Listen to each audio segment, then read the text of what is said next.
लेकिन सुदामा जी दरिद्र नहीं थे, सुदामा जी गरीब थे, गरीब थे सुदामा जी। बोले दरिद्र कौन होता है? तो दरिद्र का मतलब होता है असंतोषी, असंतुष्टा, जिसके मन में कभी किसी प्रकार का संतोष न हो उसे दरिद्र कहते हैं।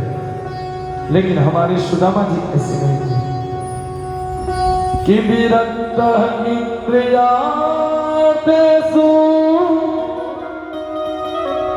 कि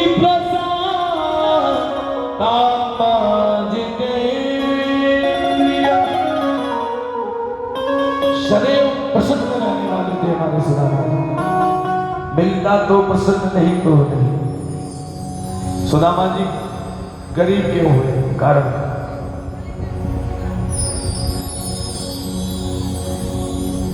और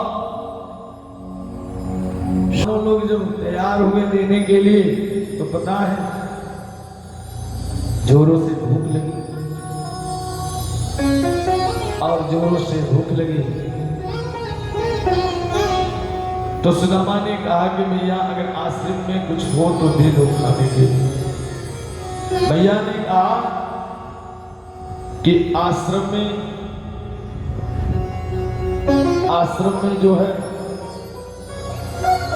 तो कुछ है नहीं, लेकिन देखती हूं का प्राकट्य हो। दुर्वासा जी ने कहा भैया मुझे भी जोर से भूख लगी, कुछ मिल जाता तो ठीक रहता। दुर्वासा जी ने कहा, भैया ने कहा कि देखो दुर्वासा भी आश्रम में कुछ है नहीं, और फिर बाद में आना, भोजन प्रसाद जरूर मिलेगा। दुर्वासा जी तो तत्क्षण वापस हो गए, लेकिन रास्ते में जाते जाते दुर्वासा जी सोचने लगे कि ऐसा कुछ हो ही नहीं सकता कि आश्रम में कुछ ना हो। जब नेत्र बंद करके देखने लगे तो चने की पोटली दिखाई पड़ने लगी, और जब चने की पोटली दिखाई पड़ने लगी दुर्वासा जी पुनः कर वापस आ। इधर मैया सुदामा को चना दे रही थी, और देख करके दुर्वासा को क्रोध उत्पन्न। दुर्वासा ने कहा मैया क्या मैं आपका पुत्र नहीं हूं जो सुदामा को चना देती? जाओ मैं श्राप देता हूं, जो चना यह खाएगा वो आजीवन दरिद्र हो जाएगा। सुदामा को पता चला, सुदामा मन ही मन सोचने लगा कि अगर ये चना मेरा मित्र खा लेगा तो वो गरीब हो जाएगा। दोनों जंगल में समिधा लेने के गए, और जब जोरों से गरगोर कटाए घेरी, वृष्टि होने लगी, जोरों से जब भूख लगी तो सुदामा ने चने को खा लिया। भगवान जानते हैं, भगवान ने कहा सुदामा अगर तुम्हारे पास कुछ खाने को है तो दे दो। लेकिन सुदामा ने सारे दुख बनाए, अपने मित्र के सारे अभिशापों को सुदामा ने ग्रहण किया। इसीलिए सुदामा से बड़ा मित्र भगवान का कोई नहीं हो सकता। तो बोले दरिद्र कहां से? तो दरिद्रासीन मानसम किवेपमाना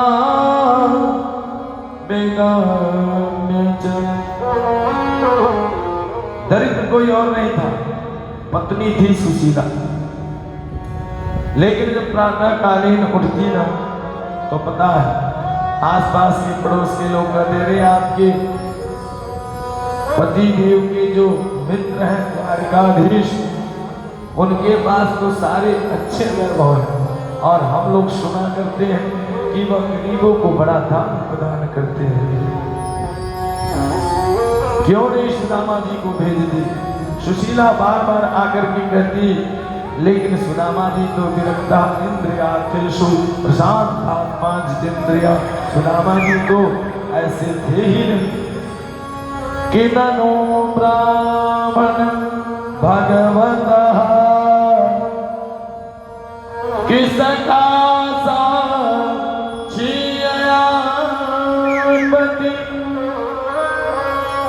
कि ब्रह्मण्यस्य कि भगवान सद्वंश सुदामा जी के वहां एक अन्न का दाना नहीं, लेकिन अगर पात्र में एक टुकड़ा भी मिल जाता तो बिना भगवान के भोग लगाए खाते नहीं। भक्तों का दोष जीवन में बहुत बड़ा दोष होता है। इसीलिए कभी भी भोजन बनाओ तो सबसे पहले भगवान को भोग लगाओ, और जब भगवान को प्रभु को भोग लगा करके जब वह अन्न आप ग्रहण करोगे ना तो पता है उस अन्न का समस्त दोष भगवान ग्रहण कर देते हैं, वो भोजन पवित्र हो जाता है। सुदामा जी ऐसे ही किया करते थे। त्वदीयं वस्तु गोविंद कितुभ्यमेव समर्पये गृहाण सोमको भूत्वा प्रसीद परमेश्वर प्रसीद परमेश्वर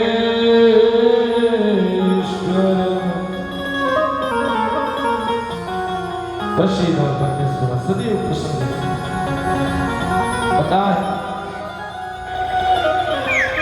प्रभु हमारे सुदामा जी के उस एक अन्न को ग्रहण करके 56 भोग और 36 व्यंजनों का भी परित्याग कर देते। ऐसे हमारे प्रभु, ऐसे मेरे जगन्नाथ। प्रातःकालीन हुआ, सुशीला ने कहा कि क्यों नहीं जाना चाहिए। अब सुदामा जी सोचने लगे कि मैं कैसे जाऊं, मेरे पास तो कुछ पादा गोपाल।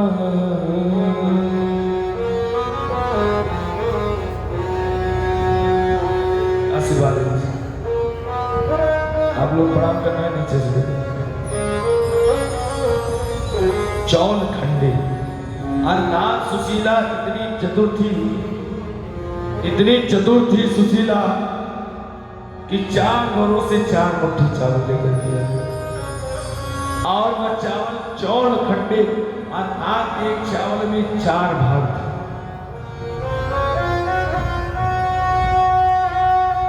वो जो है चौड़ खंडे अर्थात एक चावल में 4 भाग टूटा हुआ था। सुशीला सोचने लगी मेरे स्वामी तो इतने दयालु हैं, कृपालु हैं, विरक्त हैं, वैष्णव हैं, सत्यवादी हैं, सदैव शांत रहने वाले हैं, ये तो अपने मित्र से कुछ मांगेंगे नहीं ना कुछ कर सकते। लेकिन ये चावल प्रतीक है कि जब ये चावल द्वारिकाधीश जब देखेंगे तो उनको खुद पता चल जाएगा कि मेरा मित्र कितना अमीर है, कितना गरीब है। 4 घरों का जब चावल एक में मिक्स किया जाता है तो पता चल जाता है कि ये 4 घरों का चावल है। किया चेत्वा चतुरो कि विप्रा पृथुगता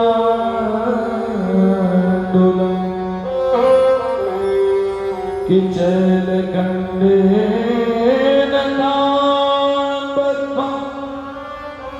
कि बंदे प्राणा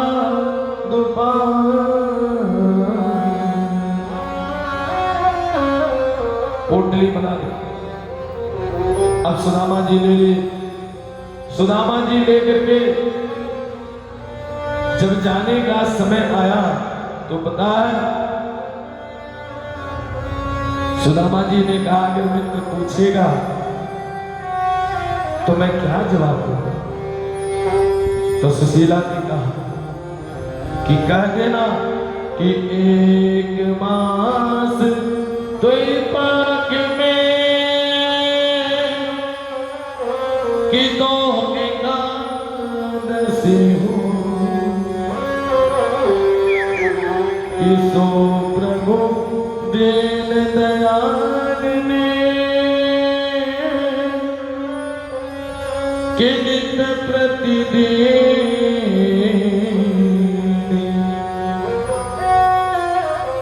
उन्होंने कहा कि 1 माह के 2 पाक में 2 एकादशी, महीने के दोनों पक्षों में एक एकादशी होती है।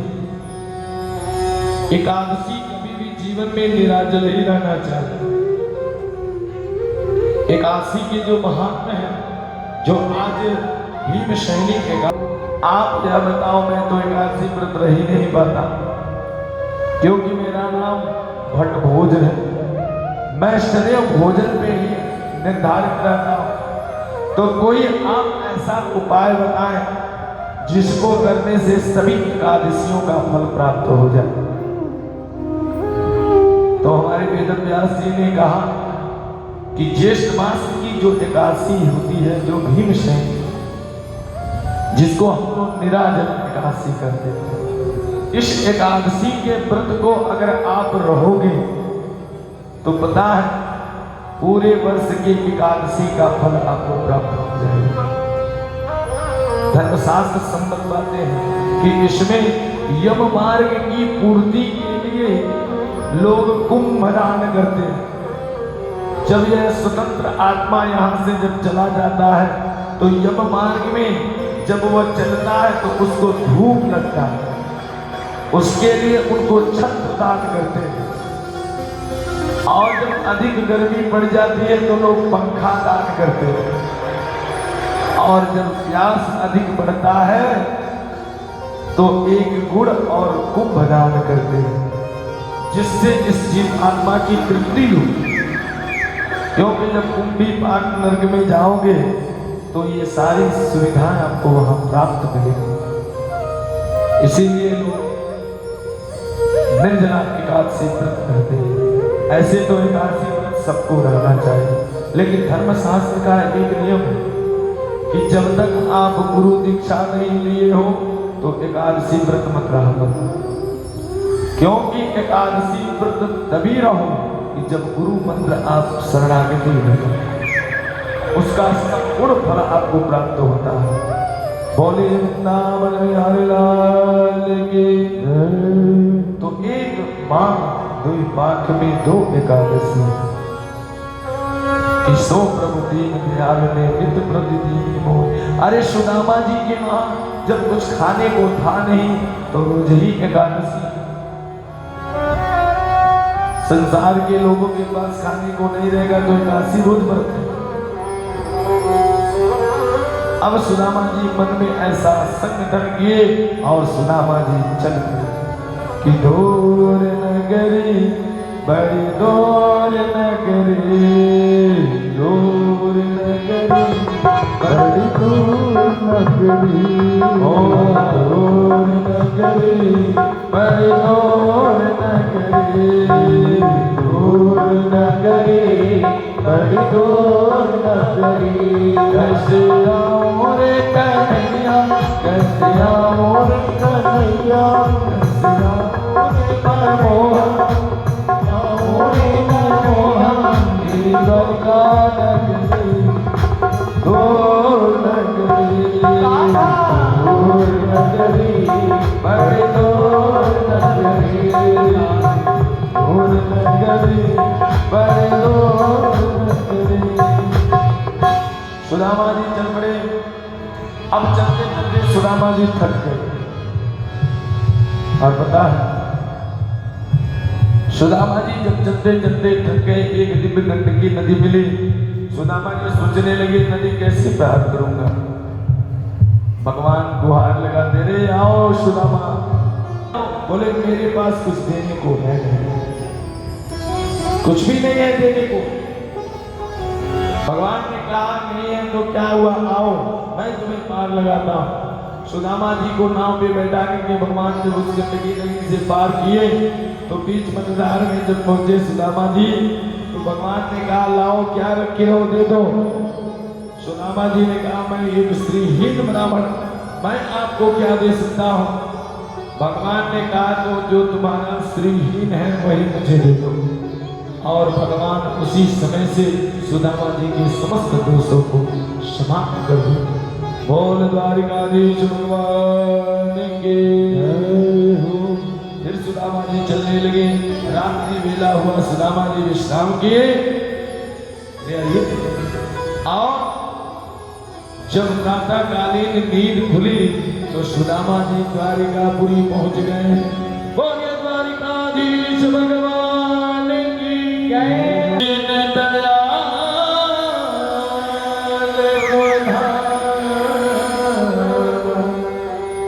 बतावत आपने नाम शुभ। कौन पूछते संसार की ये विपदा है कि वस्तुएं भौतिक सुख सुविधा जीवन में अधिक हो जाती है तो अपने लोगों को लोग भूल जाते हैं। लेकिन हमारे भगवान ऐसे नहीं। हाय सुदामा करते हुए भगवान दौड़े दौड़े जाते हैं और सुदामा को गले से लगा देते हैं। और भगवान पुनः महल में लेकर के दिव्य आसन पे आरूढ़ करते हैं।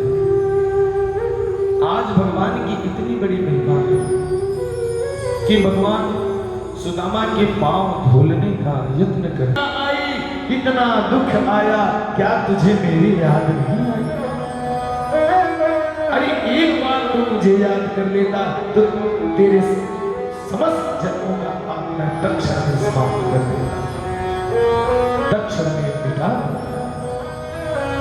कि पानी बरात को हाथ छोड़िए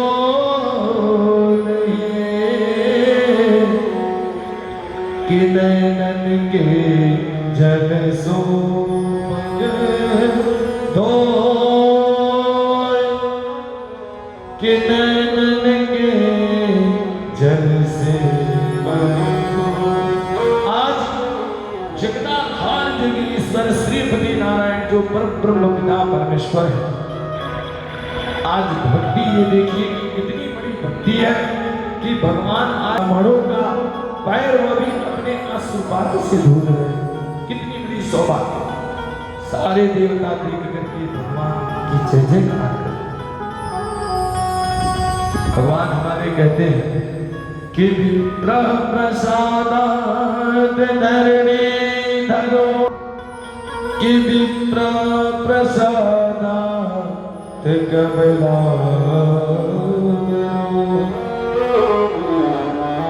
कि विप्र प्रसादात् जिता जितो,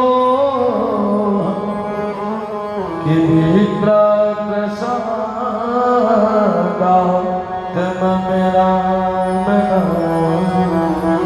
आज जो भी कुछ मैं हूं ये सब ब्राह्मण के पुण्य प्रभावों से। ऐसे जितंत्री निरंता शांतात्मा जितंत्री ऐसे ब्राह्मणों के पुण्य प्रभाव से आज मेरा नाम करुणा निधान है, मेरा नाम अजित है, मेरा नाम राम है। भगवान जो है सुदामा के पांवों को अपने अश्रु की धाराओं से धो दिया। सुखदेव महाराज ने 2 श्लोकों में वर्णन किया कि मन्नेन कृतं पुण्यं। ऐसे जगदाधार दिव्य स्नान धारण करके सुदामा जी को वस्त्रों से आभूषित करके और सिंहासन पे विराजमान करके और प्रभु ये चामुंडी, ये सत्यभामा, ये मित्रविंदा, ये कालिंदी, ये नंदजी, अर्थात इस प्रकार से भगवान आशीर्वाद दिलवाते हैं। अब 8 पटरानियों का आशीर्वाद जब उन्होंने दे दिया तो पता सुदामा ने कहा कि मित्र एक बात पूछूं, तो भगवान ने कहा बताओ। सुदामा जी ने कहा अभी और कितनी हैं? ये तो 8 पटरानियों को मैं आशीर्वाद दे मेरे हाथ में दंड हो गए, अब कितनी हैं? तो भगवान ने कहा 16,108 रानियां हैं। सुदामा ने सर पे हाथ रख दिए। क्यों रे कहा? जैसे लगता है कि पूरे वृंदावन की सारी गोपिकाओं को